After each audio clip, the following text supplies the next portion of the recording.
ironis. Dugaan kejanggalan revitalisasi SMPN Satap 02 Jasinga 2 miliar menguat. Kepala sekolah saat dikonfirmasi abrag-abragan meninggalkan tim investigasi.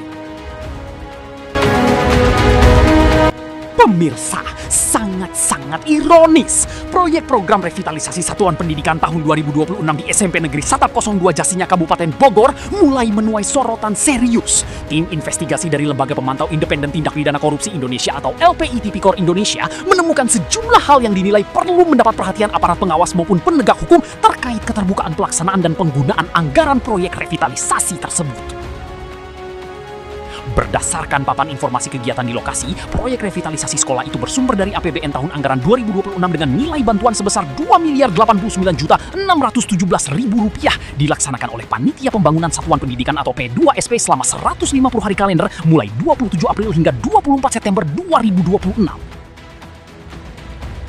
Saat tim investigasi melakukan peninjauan lapangan dan meminta klarifikasi terkait progres pekerjaan serta pembelanjaan material, ditemukan fakta bahwa pada saat kunjungan disebutkan baru terdapat sekitar 3 lokasi yang baru dilakukan pembongkaran, sehingga memunculkan pertanyaan mengenai tahapan pekerjaan dan realisasi penggunaan anggaran. Ketika dikonfirmasi mengenai pembelanjaan material dan spesifikasi pekerjaan, Suwardi selaku kepala sekolah menyampaikan bahwa pekerjaan disebut baru split saja. Namun saat ditanya lebih lanjut mengenai detail kebutuhan material, termasuk kubikasi dan spesifikasi teknis, jawaban yang diberikan dinilai belum menjelaskan secara rinci. Dalam wawancara singkat tersebut, ketika ditanya mengenai harga material per kubik, kepala sekolah menyebut angka sekitar Rp350.000 per kubik. Akan tetapi, saat tim investigasi mencoba meminta penjelasan lebih mendalam mengenai rincian kebutuhan, volume, pembelanjaan, serta mekanisme pengawasan pekerjaan, proses klarifikasi tidak berlanjut karena yang bersangkutan abrak-abrakan meninggalkan lokasi dengan alasan ada acara lain. Sikap tersebut kemudian memunculkan tanda tanya di kalangan tim investigasi, terutama terkait aspek transparansi pengelolaan proyek yang menggunakan uang negara.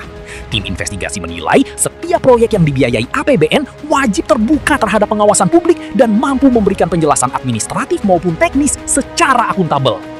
Ketua Tim Investigasi DPP LPI Tipikor Indonesia menegaskan bahwa pihaknya belum menyimpulkan adanya pelanggaran hukum, namun menilai terdapat indikasi yang patut ditelusuri lebih lanjut apabila ditemukan ketidaksesuaian antara progres fisik, pembelanjaan, dan pertanggungjawaban anggaran.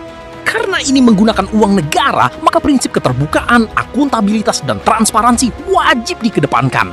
Jika ada data yang tidak sinkron atau sulit dijelaskan secara rinci, maka hal tersebut layak menjadi perhatian lembaga pengawasan maupun aparat penegak hukum, ujarnya.